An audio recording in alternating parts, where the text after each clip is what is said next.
ल साथीहरु आजको भिडियोमा म तपाईहरुलाई कुनै पनि फोटोमा रहेको वाटरमार्क कसरी हटाउने भनेर सिकाउन गइरहेको छु।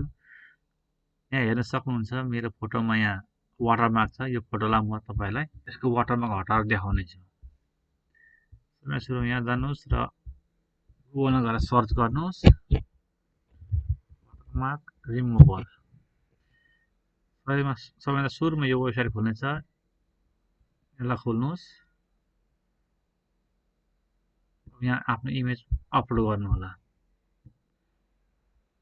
म चाहिँ यो इमेजको वाटरमार्क हटाउन चाहन्छु, त्यही भएर यसलाई सिलेक्ट गर्छु।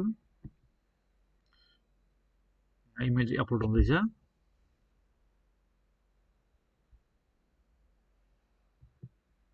देख्न सक्नुहुन्छ साथीहरु मेरो फोटोबाट पुरै वाटरमार्क हटिसकेको छ।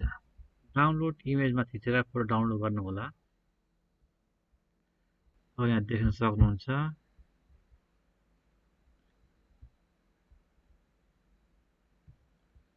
यहाँ अघिल्लो फोटोमा यस्तो छ भने रिमुभ हुँदा यस्तो हुन्छ। र पनि ट्राई गर्न सक्नुहुन्छ। यस्तै भिडियो हेर्नको लागि कृपया यस च्यानललाई सब्स्क्राइब गरिदिनु होला। धन्यवाद।